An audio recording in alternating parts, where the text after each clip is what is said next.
Hey guys, Luton here, and you'll notice that recently for ZEUS missions I've been doing something a little bit differently. So last week we had the modded stuff, then this Monday I did some ZEUSing with Jester A14 and his guys. That went really well, everyone enjoyed it greatly, and the video for that is up today if you guys want to go and check that out as well for that experience.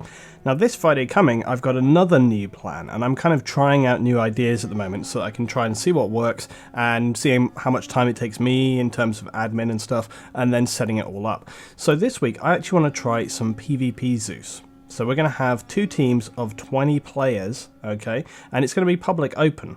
So you guys can be able to join. There is one small caveat to that. There will be a password.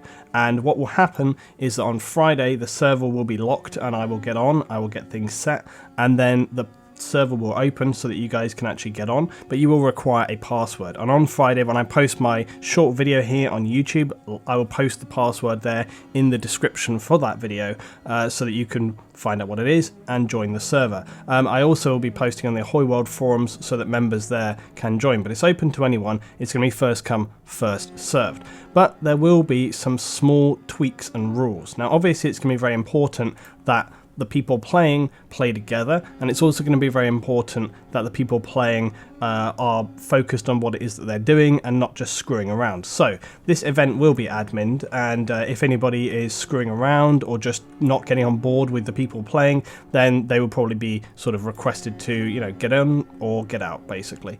Similarly the pilots. Now the pilot slot will be open and not assigned, so anybody that wants to be the pilot, there will probably be only one pilot per team because we need to maximize players on the ground.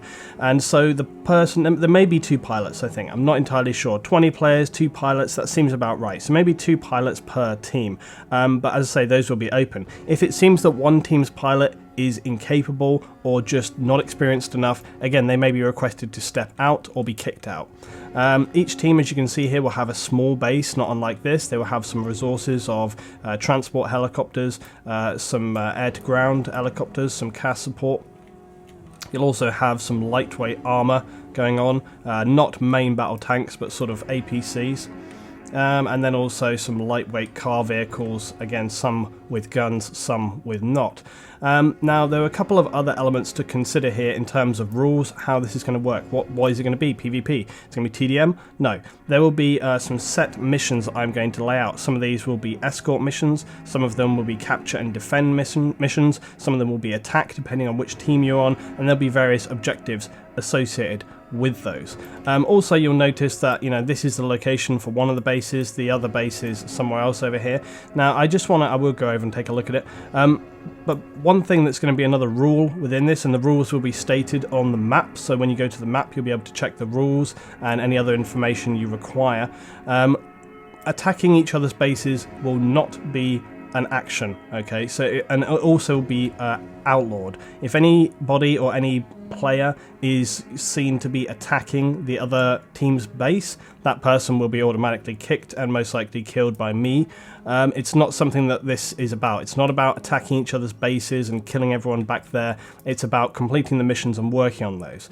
There are some other small things that we'll get into as well.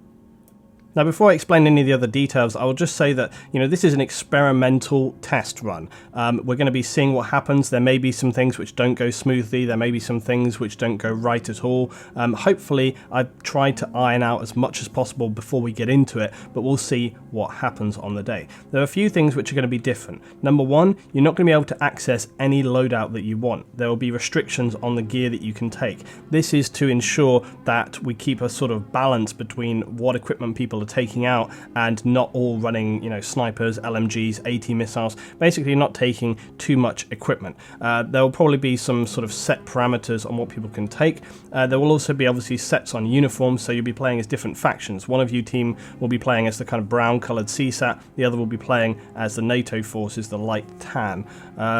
When it comes to respawns, how a respawn is going to work? Well, ordinarily when you're playing, you respawn back at base, okay, and that will be the same with this, but the difference compared to normal missions, okay, is that you'll also be able to take tents, okay. Tents are part of the backpack section. You'll see them when they're in the ammo box, okay. And if you take a tent, you'll be able to place a tent on the ground, and that will act as a respawn point for people nearby to you. You'll also be able to take sleeping bags, and if you place a sleeping bag, that will act as a respawn point for yourself as well. So if you're out on a mission, you will be able to respawn out. But however, when you respawn at base, there's going to be no way for your kit to basically remain the same. Your kit will get dropped as it normally does, and you'll be back to a basic loadout. So what you will need to do is when you spawn into the game, you will need to create a loadout. Alright, so you'll go to the arsenal, you'll get gear that you want to take that is available, and then you will save that in the arsenal. And then that way, if you die, you can be back at base, you just click load from the arsenal, and you'll get your kit back as you had it out originally. Here we are at the CSAT location, and again, you see they've got the same light tanks, the same vehicles, the same support vehicles, and they've got some helicopter support. There is some minor differences between the CSAT helicopter options and the NATO helicopter options. Obviously, with the NATO team, we saw they had two main transport helis, the Ghost Hawk and the Huron, and then they also had the two little birds, the Hummingbird and the Pawnee. The Pawnee is obviously the air-to-ground option, the CAS support, and the Pawnee is another transport option. Now, the CSAT don't really have a very lightweight helicopter like the Hummingbird and the Pawnee, so instead what we've opted for, instead of 4, what they're going to have is 2 Taru options, a bench and a transport, and then they're going to have the Orca. So it's a bit of a trade-off. The Orca is slightly more heavily equipped, I would argue, than the Pawnee, although I suppose the Pawnee does have the 2 miniguns and the 2 rocket pods, but nonetheless it's sort of a balance, and it's going to be interesting to sort of see how it plays out there. So we'll just see how that runs. Either way, they only really have one gunship, as it were, The other thing when it comes to respawns and so on is that the medics will not have a revive option. So unlike normal armor INA, you will not be able to revive. So medics as such will not really be a thing. You will obviously still be able to use first aid kits. First aid kits, if you take lightweight damage and need to medic yourself, that'll be fine, that'll be a possibility. But if you get outright downed, you won't be able to be revived. So you'll have to basically just get dead. This is important to remember when it happens to you in game, but it's also important to remember if you're shooting at enemy. If you're shooting at an enemy and you see them go down, they're dead, and you don't have to worry about that. So that's one thing. It's going to be very, very interesting having PvP as opposed to AI, because obviously PvP, you're playing just against other players, which means you're not going to encounter those sort of situations that you normally with AI. So those of you who are used to sitting on a hilltop and shooting at people from far, far away, that may not be a feasible possibility for you. You're actually going to have to get in the mix, you're going to have to get close quarters and dirty, and you're going to have to sort of get down through there. Some of these missions also will be timed, there'll be time factors, so sitting up on a hilltop far, far away and just shooting at the enemy is really not going to be a possibility for you. You're going to have to get in there and get that mission completed, otherwise you're going to fail. So when it comes to mission complete and failure, how is that going to work? Well, basically, if you complete a mission, your team will receive a victory point. That victory point will be recorded also on the map, all right? And then that will tally up after we've completed a set of missions, so for the whole evening, and then we'll see which team has the most at the end. If your team were to accidentally or even potentially deliberately fail a mission, then the victory point will be awarded, but to the other team. So again, it's very, very important that you read the rules. This is, for example, say there were some hostages and your team accidentally got them killed, then the victory point would go to the other side if you were the ones holding those hostages. Similarly, if you were the team that was supposed to be saving the hostages and you accidentally killed them for whatever reason, the victory point would automatically go to the other team. That mission would be failed for you. So that's kind of how it's going to work, and obviously I'll use my judgment. There will be a few AI elements on maybe a couple of the missions, but it's not going to be anything massively significant. It's not going to be a major part of this. It will be focused on PvP.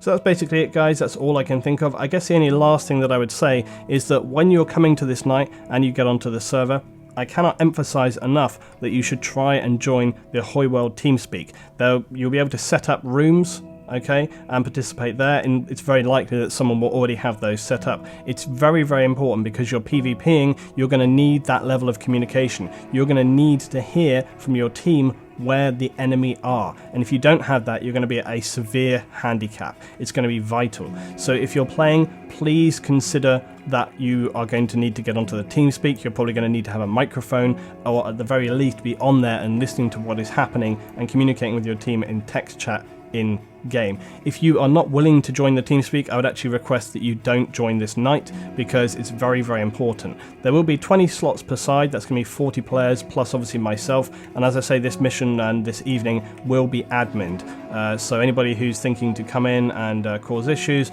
or anybody who's just going to come in and basically not participate properly, you will be dealt with immediately and removed from the server. But hopefully this is going to be a really excellent night. As I say, it's more experimental. I don't know exactly how it's going to go. I'm hoping it's going to play out quite well. I'm hoping it's not going to be anarchy, but we'll see what happens. You're never quite sure with armor. I think that probably with the people that were kind of looking to get on here, it's going to go very well, but we'll see what happens. And you know, this is all part of me trying to make different things and not just the same thing again and again. You know, if this works and it's good, or if there's some things we can refine next time, this is stuff that we can throw in the mix from time to time. So I can still do my standard public Zeus mission nights. We can still do the modded nights. I can still do stuff with other people, and you know, this is going to be another thing that we can throw in the mix. So I'm really looking forward to this one, guys. If you have any questions about any part of the mission, please throw that down below in the comments. I'll try and answer it for you. This will be happening Friday at the standard time for me, which is 2300 GMT, 11 PM GMT, and that will be at 1800 EST, 6 PM EST. I look forward to seeing you guys on the stream or on the mission. I think it's going to be really interesting to see what happens with this one. Thank you very much, guys, and as always, check out all the rest of my armor stuff on the YouTube channel and follow me on Twitch. Thanks, guys. I'll see you next time.